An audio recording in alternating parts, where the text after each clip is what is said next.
आज सवेरे जब मैं मेडिटेशन कर रहा था तो मैंने एक बहुत ही इंटरेस्टिंग बात रियलाइज़ की जो मैं आज आपको इस वीडियो के माध्यम से शेयर कर रहा हूँ।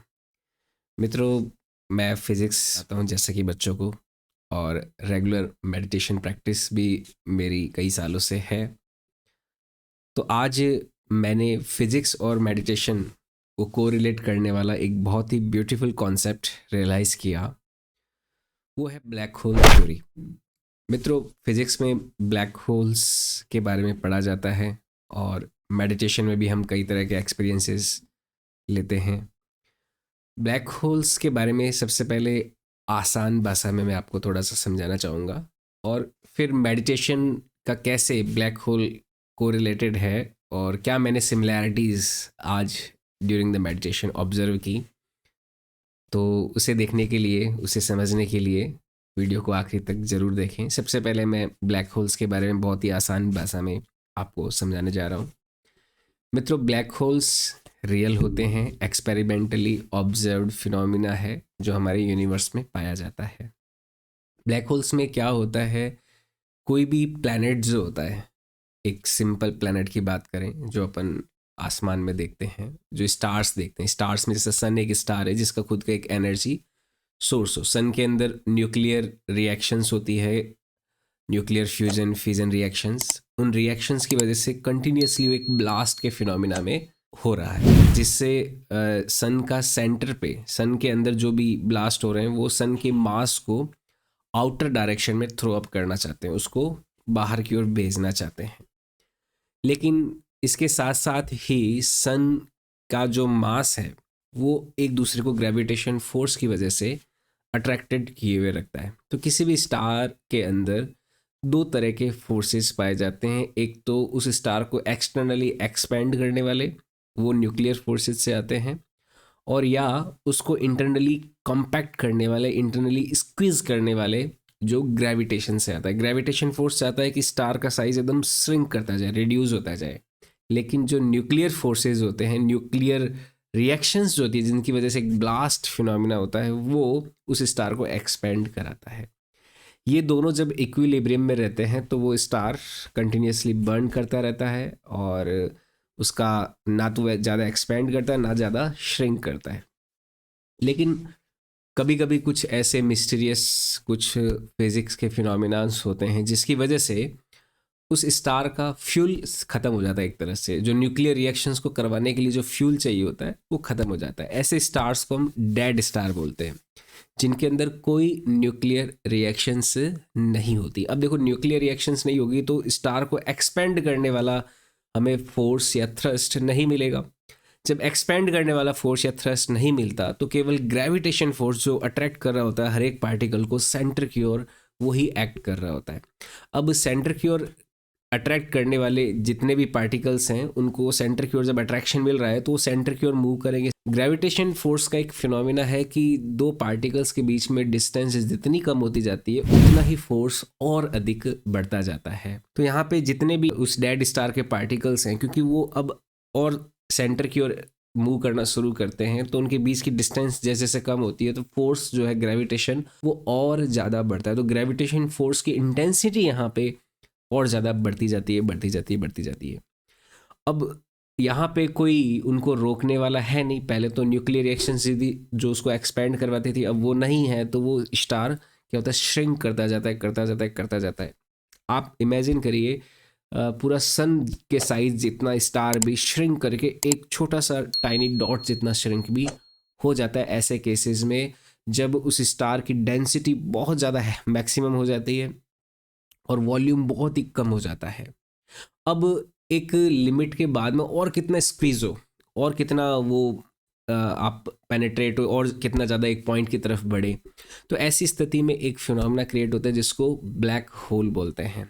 और उसके अंदर मास जाता रहता है, जाता रहता है, जाता रहता है। वो इतना ज़्यादा मास सराउंडिंग से अट्रैक्ट करता है कि उसके पास से कोई भी प्लेनेट गुजरता है वो उसको भी अपनी ओर खींच लेता है। तो पूरी की पूरी गैलेक्सी को वो अपने अंदर खींच सकता है। ऐसी पावर होती है एक ब्लैक होल के अंदर।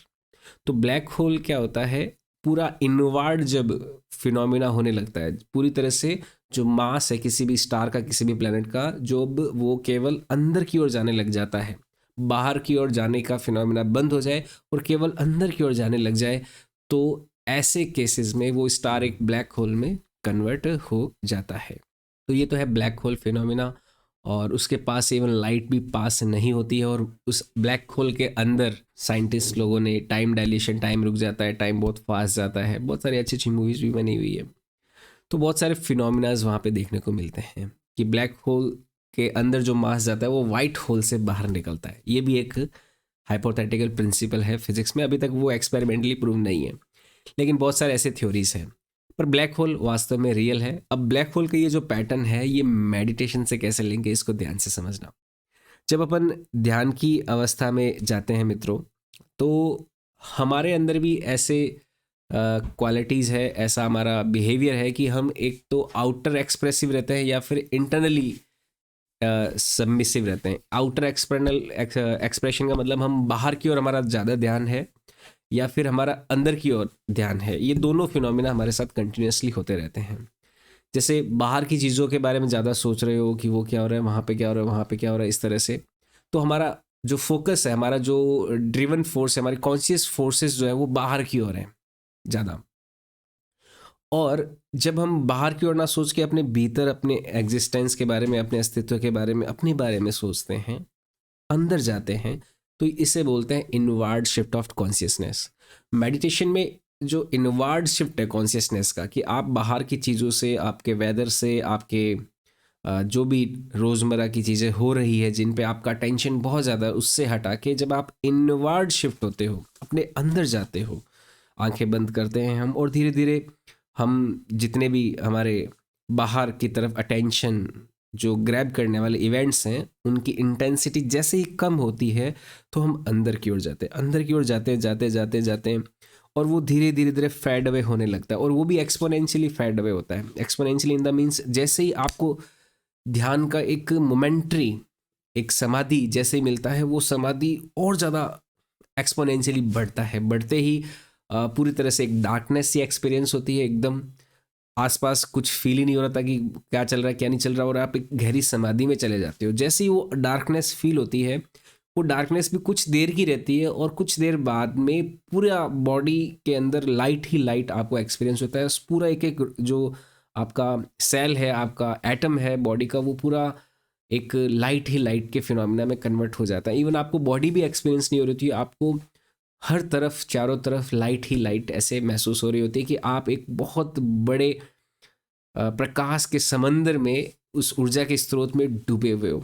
और ऐसी स्थिति में जो मन होता है वो एकदम शांत, पीसफुल, काम हो जाता है, और हमें टाइम का भी पता नहीं चलता। हम टाइम को भी वहाँ पे एक तरह से, बाहर घड़ी चल रही होगी लेकिन हम टाइम के भी कोई टाइम के स्केल पे भी अपने आप को रोका हुआ महसूस करते हैं। और बहुत सारे ऐसे मिरेकलस घटनाएं भी वहाँ पे देखने को मिलती है। क्योंकि मुझे लगता है कि जो मैंने एक्सपीरियंस किया, तो आप देख सकते हो दोनों में सिमिलैरिटीज़ है। ब्लैक होल में बनने के लिए पूरा इंटरनल सबमिसिव होता है। इंटरनली जब इंटरनल जो अंदर की ओर जाने वाले फोर्सेस हैं बहुत ज़्यादा एक्टिवेट हो जाते हैं, तब ब्लैक होल बनता है। और आपके अंदर भी एक समाधि की अवस्था तब आती है जब आप पूरा इंटरनली सबमिसिव होते हो, अंदर की ओर आपने अपने जाते हो, अंदर की ओर यात्रा आप करते हो। मित्रों, ये पूरा जो संसार है, इस संसार में जितने भी फिनोमिना हो रहे हैं, उनको हम समझ किस लिए पा रहे हैं? क्योंकि ऑलरेडी कुछ ना कुछ उस समझ का, उस इवेंट का रेप्लिका हमारे अंदर कुछ हो रहा है। हमारे बॉडी का कोई ना कोई पार्ट है, उसी से हम को रिलेट करते ही समझ पा रहे हैं। मेरा ये मानना है कि पूरा यूनिवर्स का फाइनल आउटकम है ये ह्यूमन कॉन्शियस, ये बॉडी। तो इस बॉडी के अंदर इस पूरे यूनिवर्स के एग्जिस्टेंस के हर प्रिंसिपल्स का यूज़ किया गया जरूर है, किया गया होगा। तो ब्लैक होल फिनोमिना जो है, ब्लैक होल प्रोसेस जो है, वो भी हमारे अंदर उसका एक छोटा सा पार्शियल एक रेप्लिका या फिनोमिना हमारे अंदर भी मौजूद है। हमारे अंदर सब कुछ है। जैसे हम स्वप्न देखते हैं, तो स्वप्न देखते हैं तो एक पूरी दुनिया हमारे अंदर हमें महसूस होती है, उसमें जितने भी इवेंट्स हो रहे होते हैं सब रियल फील हो रहे होते हैं। जैसे आंखें खोलते हैं तो बाहर भी दिखाई देने लगता है। तो ये सारी दुनिया जो बाहर हम देख रहे हैं, जो बाहर जितने भी इवेंट्स हो रहे हैं, जो बाहर जितने भी लॉज हैं, उन सभी के पार्शियल इंडिकेशन, पार्शियल कुछ स्पंदन स्वरूप में जो नियम कानून या इवेंट्स है वो हमारे अंदर भी हो रहे हैं। तो ब्लैक होल फिनोमिना भी हमारे अंदर होने वाले एक बहुत ही सेंट्रिक फिनोमिना है, जिस फिनोमिना के तहत हम समाधि की अवस्था प्राप्त करते हैं। तो दोनों में बहुत अच्छा कोर लिंक भी है। ब्लैक होल के अंदर भी अगर मास चला जाता है तो उस मास के साथ क्या होता है, अभी एक्सपेरिमेंटली लोग फाइंड आउट कर रहे हैं, साइंटिस्ट लोग लगे हुए हैं इस मामले में। पर अगर आप अपने अंदर एक ब्लैक होल बनाते हुए उसके अंदर एक जब जाते हो, जब डूबते हो, तो आपको बहुत सारे अपने लाइफ के एक्सपीरियंसेस फील होते हैं।